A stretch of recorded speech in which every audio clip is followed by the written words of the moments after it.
வணக்கம் நம்மளே பேரம் இந்த போல் இன்றைக்கி பார்த்தீங்கன்னா நம்ம ஒரு கஸ்டமர் 3 HP 3 ஃபேஸில் பார்த்தீங்கன்னா ஓப்பன் சப்பு கேட்டிருந்தாங்க, கிணத்துல போட்டு யூஸ் பண்ணுற மாதிரி.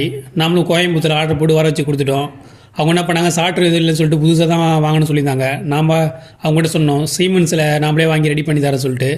சீமென்ஸில் கான்ட்ராக்டர் மாடல் பார்த்தீங்கன்னா 30F32 மாடல் வாங்கியிருந்தோம். இது ஆம்ஸ் பார்த்தீங்கன்னா 16 ஆம்ஸு. ரிலே ரேஞ்சு பார்த்தீங்கன்னா அதுவும் சீமென்ஸ் தான், பார்த்தீங்கன்னா 10 to 16 ஆம்ஸ் ரிலே வாங்கியிருந்தோம். கஸ்டமர் பாக்ஸ் மட்டும் வாங்கி கொடுத்துருவாங்க. ஃபீஸ் கேரியரு ஷார்ட் நம்மளே ரெடி பண்ணி கொடுத்துட்டோம். ரெடி பண்ணிவிட்டு மோட்டரும் கனெக்ஷன் கொடுத்து நம்ம ஓட்டி பார்த்துட்டோம். ஓட்டி பார்த்துட்டு பார்த்தீங்கன்னா ஆம்ஸுக்கும் நம்ம செக் பண்ணி பார்த்தோம், நார்மலாக இருந்தது. அதே மாதிரி ஷார்ட் நல்லா ஒர்க் ஆகுதுன்னு சொல்லிட்டு ஒரு ஃபிஸாக எடுத்து செக் பண்ணி பார்த்தோம், நல்லா ஒர்க் ஆகுது. உங்களுக்கு இதே மாதிரி மோட்ரு இல்லை ஷார்ட் ரெடி பண்ணால் நம்மளே ரெடி பண்ணி தருவோம். ஷார்ட் கம்பெனி பார்த்தீங்கன்னா சீமென்ஸு இல்லை ஸ்னைடரு, எல்என்டி நம்ம தரமான கம்பெனிலேருந்து வாங்கி நம்மளே ரெடி பண்ணி தருவோம். தேவைப்படுவோர் மேலே கொடுக்கப்பட்ட மொபைல் நம்பருக்கு தொடர்பு கொள்ளவும். நன்றி, வணக்கம்.